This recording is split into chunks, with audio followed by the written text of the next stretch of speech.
estamos registrados como todos. Para que nos den transferencia, voy a tener que ir por el cheque. Entonces, por ejemplo, cuando inició todo lo de la cuarentena, nos dieron 2 quincenas juntas. Ahora, al parecer, nos van a dar otras 2 quincenas juntas. Pero pues si no voy, no sé qué suceda, porque nunca me ha pasado, nada más me han amenazado porque no voy a recoger mi cheque. Cuando no voy a recoger mi cheque, bueno, mi hermana para que me dijo, no tengo ni idea de qué suceda, pero según la mandan como a rectoría y ahí tienes que ir como a una oficina aparte para que te den tu cheque, y entonces es como todo un trámite burocrático si no vas por él dentro de la facultad. Entonces me han amenazado porque a veces he llegado a juntar 3 cheques de 3 quincenas que no voy por ellas y nada más me enoja ahí la secretaria, pero es buena onda, ya. No me dicen nada, pero sí me he dicho, no, pues es que en una de esas donde nos digan, no, pues regresa todo lo que no hayan recogido, lo voy a tener que mandar. Como que sí, está bien, sabe que esta ocasión sí voy a ir porque quién sabe qué suceda, que yo creo que sí vamos a regresar. La situación se ve bien y bueno, vamos a regresar en junio, entonces yo creo que para junio sí ya estamos de vuelta y por ahí los veo. Y En los nuestro profes caso, como que... hemos seguido medio trabajando, los voy a ver poco, si acaso los veo unas 2 clases y ya vemos al final. Está tranquilo con usted. Y a los profes que no están dando clase, ¿qué les van a hacer o qué? Así, de hecho, ya ajustaron un poquito el calendario para eso. Bueno, no el calendario, como hicieron un comunicado. ¿Nos podríamos dar de baja? Por ejemplo, las materias que ocupen como laboratorio, pues les van a extender. Entonces, digamos que no va a haber vacaciones de verano, ¿no? Para las materias que ocupen de verano, las materias que crean que no alcanzaron el temario. Al principio no se dijo eso, al principio se dijo así como de suspendan y a ver qué sucede, pero después ya salió el comunicado de háganlo todo en línea, y ahora sí de seguro ya han de haber tenido más materias en línea, espero. ¿Ya han tenido más materias en línea o más contenido en línea? En la mitad nada más. ¿Nada más? ¿Siguen igual? Llevamos química, proba, biomédica y álgebra nada más. A mí me falta está subiendo inglés. videos, ¿no? A YouTube. No, nos da clase online, así, por Zoom. Sí, da clases normal. Y los grabamos. ¿Qué materia no tienen, no han hecho nada? A mí de física, inglés, Cálculo y física. cálculo y física. Y lo peor es que es el mismo profe. ¡Ay! Bueno, tal vez con esa materia se avienten un buen rato después. Pues si es muy barco el profe, pues ya les va a decir, ya no. Es que no es barco. Aparenta que es barco, pero no es barco ese barco. Pues ahí está, entonces. Así lo hizo con mi grupo. Ese es un ejemplo de clase en el cual se van a ir hasta julio o agosto de vacaciones y que tienen vacaciones. Ya mejor lo veo el próximo semestre, profe. Me voy a dar de baja. Esa no es una buena idea, Melissa, no lo hagas. ¿Por qué no, profe? ¿Pero sí nos podemos dar de baja? Salió otro comunicado, búsquenlo en la página de la facultad, la verdad es que no lo leí, pero era referente a eso. Sí se pueden dar de baja por eso también. Pero tenemos así de que hasta mañana se salió ayer y ya decide en un día si te das de baja o no. Bueno, es que también no es como el que, o sea, si ya lo tenías pensado, era nada más que vieras el medio. O sea, si te fijas en el calendario, creo que estaba pensado para abril, justo cuando empezó la contingencia. Entonces, más bien les dieron chance de hacerlo después por ese tema. O sea, no es como que, déjalo, mando por la contingencia darte la opción, sino que es un medio que existe en la universidad, que ustedes lo pueden ocupar, pero no es como de, sí, me doy de baja y ya listo. O sea, es en realidad casos graves, por ejemplo, cuando te enfermas, cuando tienes problemas económicos, cuando tu familia está pasando por algún problema, no como de, ya se me hizo difícil, ahora sí me voy a dar de baja. O sea, esa no es la idea. La idea es que sea una problemática complicada. ¿Sí me explico? Yesent. Bueno, a ver, aquí tengo los temas, entonces, si fijan, es un falta estos dos. Si ven mi pantalla ya, ¿verdad? Falta análisis biológicos, biotecnología y biosensores. ¿Sí? El tema más profundo, digamos, son biosensores, que van dentro de todo lo que es la biotecnología, y los análisis biológicos también van dentro de todo lo que es la biotecnología. Vale, vamos a enfocarnos más a biosensores, y a partir de ahí les voy a pedir que hagan su infografía de cualquiera de los tres temas amplios. Entonces, hice la presentación. Tenemos biosensores. Entonces, tenemos un señor, bastante interesante su historia cuando me puse a leerlo. En el 1962, digamos, él creó el primer biosensor con un concepto definido. Antes ya se tenía la idea, pero no se había logrado implementar, no se había logrado desarrollar.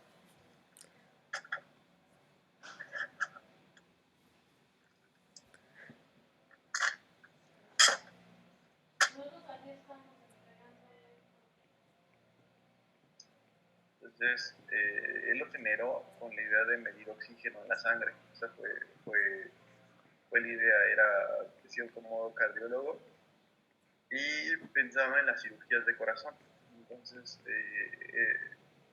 era un modo de hacerlo, digamos, al mismo tiempo. Entonces, mientras estaba realizando la cirugía, poder medir cuánto oxígeno existe en la sangre, para si hay una pérdida de la oxigenación, ver qué es lo que está sucediendo.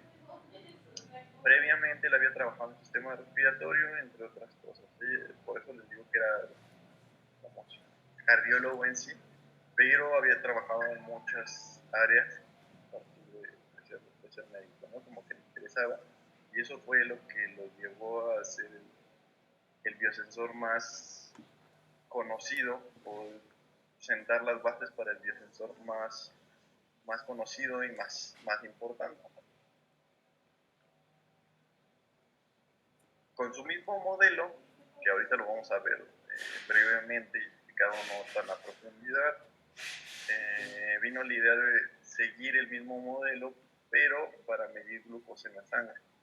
Entonces, tenía el modo de medir el oxígeno en la sangre, entonces solamente se ajustaron varias cosas para medir glucosa en la sangre. Este es el biosensor de glucosa en la sangre, es el biosensor más conocido, más ocupado, y que se lleva por de calle a todos, de todos los biosensores, que se le conoce como el glucómetro.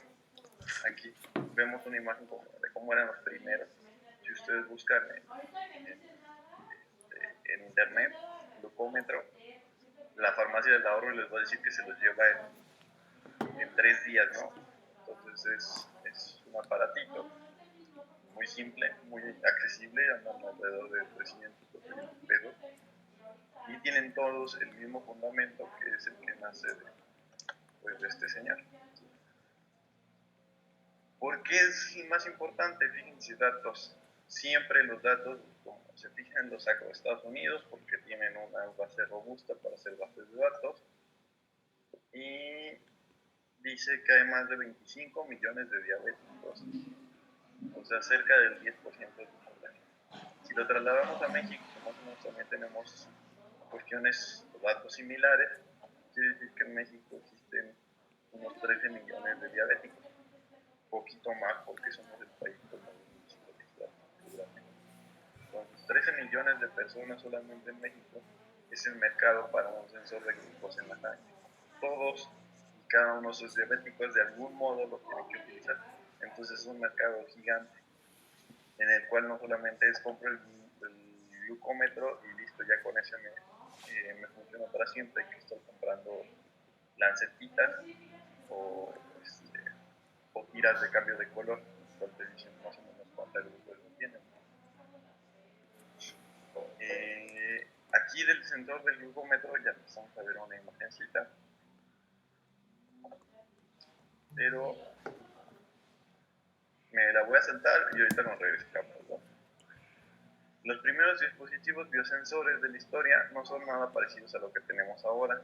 O sea, previamente ya existía más o menos el concepto de lo que era un biosensor, pero por ejemplo los más antiguos, que mientras estaba investigando la verdad yo no lo conocía, sí había escuchado de los canarios, pero por ejemplo lo de los perros, o personas que actuaban como coperos, así se les llamaba. ¿Por qué? Porque probaban de la copa o de los alimentos para saber si habían envenenado a alguien con la comida, o ellos probaban el alimento de los reyes, de los emperadores previamente, a que ellos lo consumieran para ver si no había alguien que los iba a envenenar.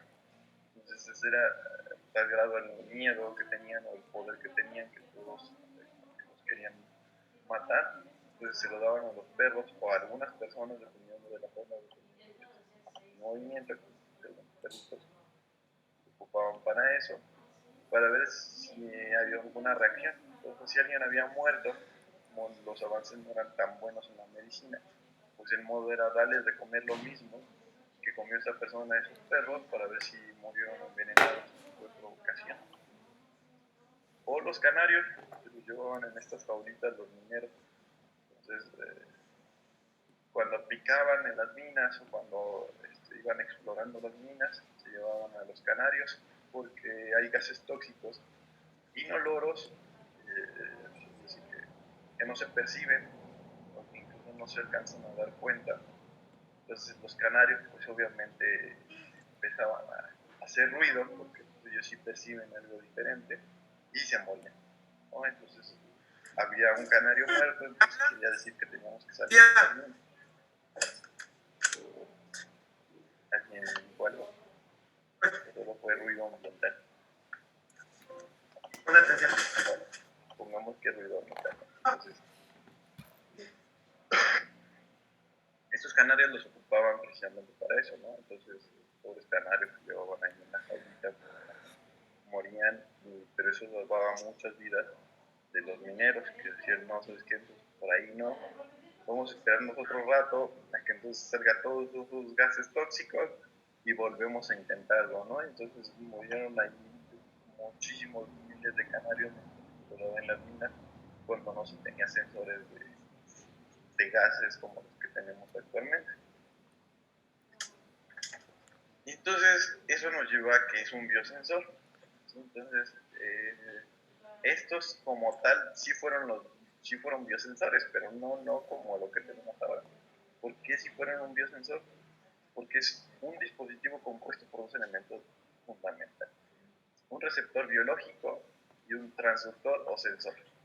Entonces, el receptor biológico puede ser el alimento, puede ser de alimento, de gases tóxicos, como lo eran el canario y el perro. En la actualidad pueden ser de proteínas, pueden ser de células completas, pueden ser de probióticos, pueden ser de microorganismos, pueden ser de ADN o de cualquier otra cosa que a ustedes se les ocurra. ¿Sí? Cualquier receptor biológico, dependiendo si existe la tecnología como para discernir solamente de esta cuestión, no solamente de una proteína.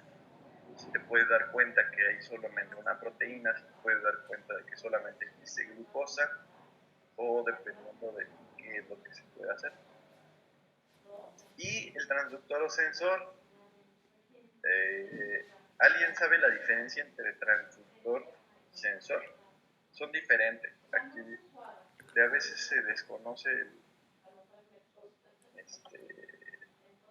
la realidad de por qué son diferentes, pero son diferentes. ¿Alguien sabe o alguien ha escuchado?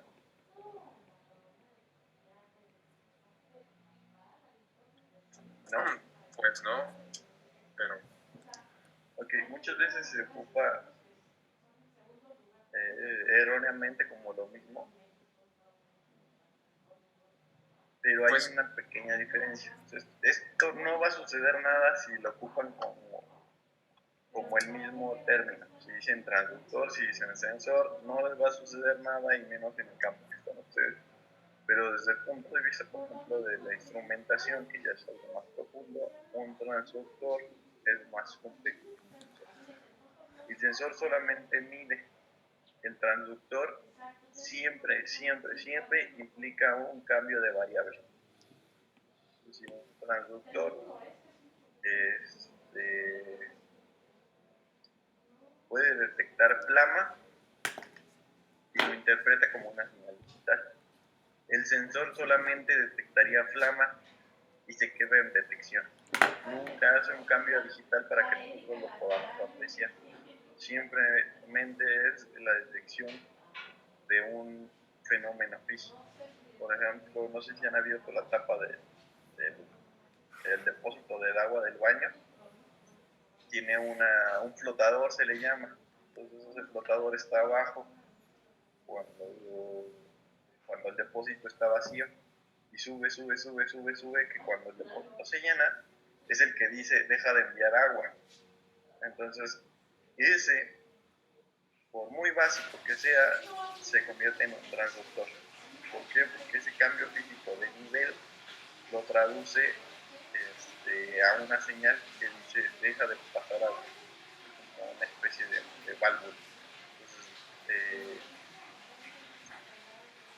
Entonces sube, ya, deja de darle agua al depósito, ¿no? Entonces es el que nos dice en el depósito del agua el sensor solamente se queda en un sensado, es decir, en la medición. El transductor hace un cambio de variable. Entonces desde el punto de vista de los biosensores, todos son transductores, ¿sí?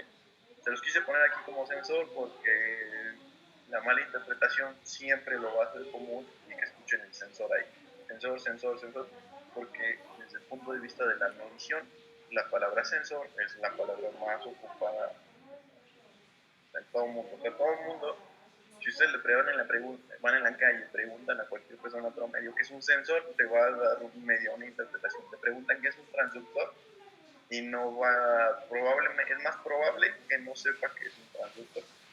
Entonces, ¿qué dice? Es capaz de interpretar la reacción del receptor e interpretarla a una señal cuantificable, es decir, implica el cambio de variable.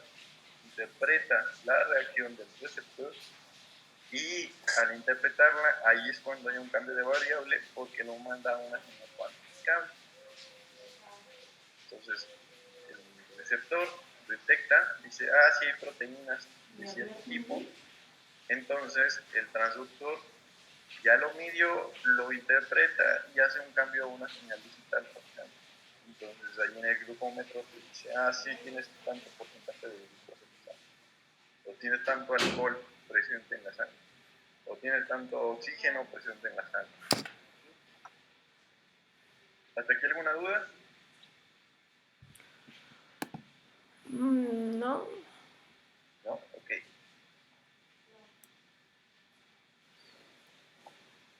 Entonces, ahora sí ya vamos a ver un poquito nada más el ejemplo de cómo funciona. La base del famoso glucómetro es un biosensor. Entonces, tenemos un electrodo, que sería el transductor. Todo el electrodo es toda esta parte.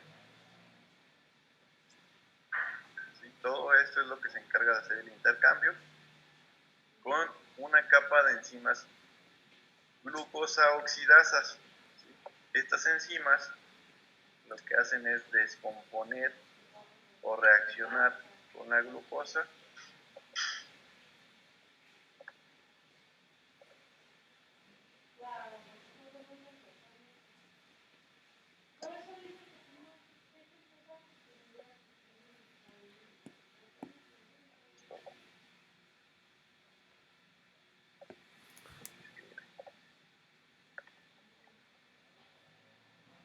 Entonces, las enzimas glucosa oxidasas reaccionan de forma interna dentro del transductor por la catalización y descomposición de la glucosa. Entonces, descomponen la glucosa aquí adentro y generan una reacción que es detectada en el electrodo. Dentro del electrodo hay todos los electrodos, bueno, la mayoría de los electrodos tienen un parámetro de electrolito, es decir, el electrolito generalmente es el parámetro estándar. justo el modelo. Ese sí nunca va a cambiar. Eso es un electrolito. El que cambia es el de este lado.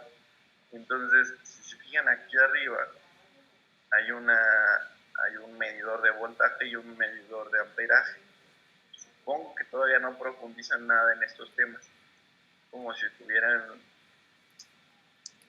sé, o sea, supongo que sí hay algunas personas que saben que es un voltímetro, saben que es un multímetro. ¿Alguien sabe? Yes. ¿Sí? ¿Creen que sepan todos? No, ¿verdad? Ok. El medidor de su casa, por ejemplo el de CFE, gira cuando ustedes consumen electricidad. Se pueden hacer ese experimento, apaguen todas las luces de su casa y desconecten el refrigerador, desconecten todo y deberían de ver que el medidor de la comisión no gira. O si gira, gira muy, muy lento. De repente conecten todo y prendan todos los focos que puedan, la televisión y pongan a funcionar la licuadora o si tienen algún horno. Y si gira rápido y ya desconectamos todo, ¿nos están robando la luz? En teoría sí. O puede ser que tengas una pequeña fuga de electricidad. Ok. ¿Sí? Algún punto, se le llama punto caliente, que en teoría no lo debería de haber un medidor de la CP, pero lo tendrías que analizar. Yo digo que no debería de girar cuando tengas todo desconectado, pero puedes tener ahí una cuestión extraña de que estés teniendo un pequeño tipo corto o que la electricidad le cuesta pasar por ahí. Entonces conecten todo y van a ver que comienza a girar más rápido. Entonces ese es un medidor de voltaje, es decir, sabe cuánto voltaje hay en cuánto diferencial de voltaje hay entre una zona y otra. Entonces eso es lo que hace. Está conectado del lado del electrolito y está conectado a tu parte medidora. Entonces esa diferencia de voltaje quiere decir que las enzimas glucosa oxidasas están descomponiendo la glucosa y entonces están trabajando. Entonces hay mayor movimiento de electrones ahí. Entonces hace una detección del voltaje y dice, entonces quiere decir que tienes mucha glucosa. Dependiendo de ese cambio, si ese cambio de voltaje es muy grande, quiere decir que había mucha glucosa en la sangre. Si es estándar, por ejemplo el electrolito, tiene la medida que deberíamos nosotros de tener de glucosa en la sangre, entonces, ¿qué va a decir el glucómetro? Listo, estás viendo, estás en verde, tienes la glucosa que es normal que está en la sangre. Si se eleva, el glucómetro se va a poner, por ejemplo, en rojo, ¿no? Un semáforo. Entonces, listo, en rojo. Entonces, estás mal de la cantidad de glucosa que tienes en la sangre.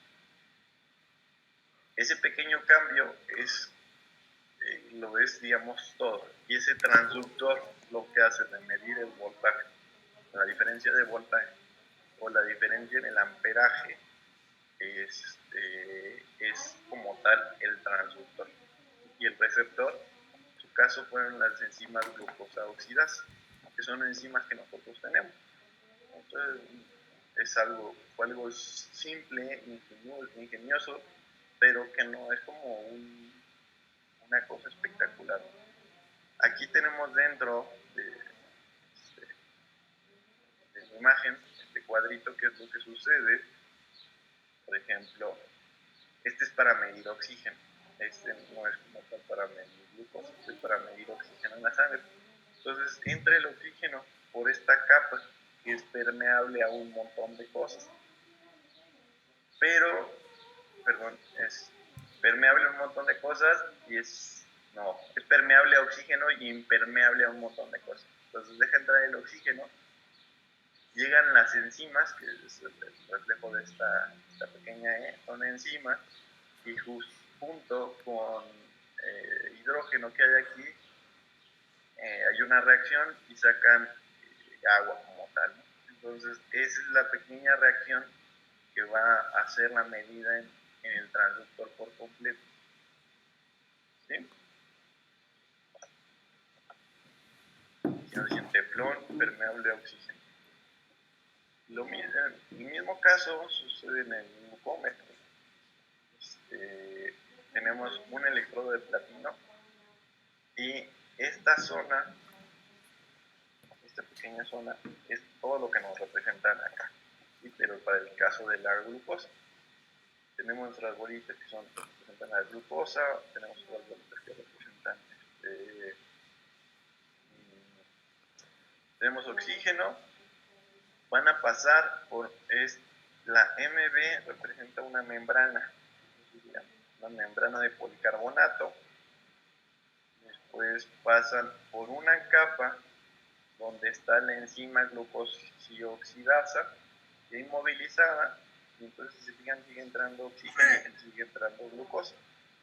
Pasan por esta capa, por esta membrana, y aquí es donde existe la reacción.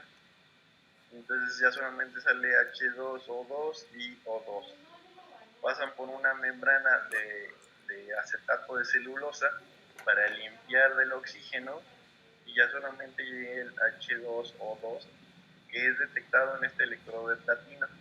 Y esta medida que va a dar el electrodo de platino y va a decir, hay una diferencia de voltaje entre mi estándar y lo que este tipo tiene de glucosa en la sangre, entonces yo doy una diferencia de voltaje.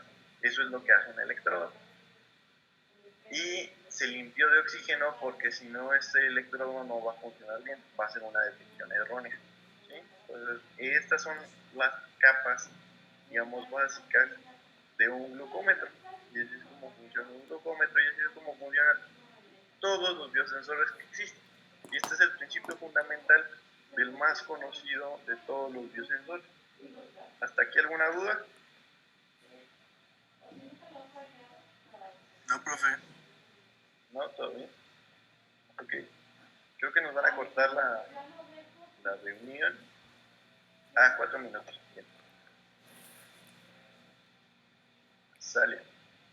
Entonces, aquí viene un resumen ya después de lo que hemos visto.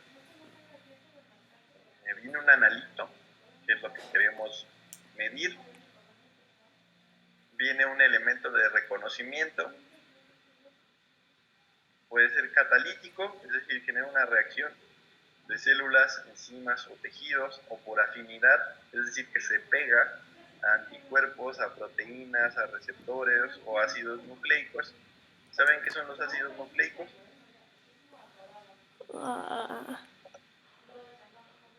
Niños. Sí. ¿Los ácidos qué? Nucleicos.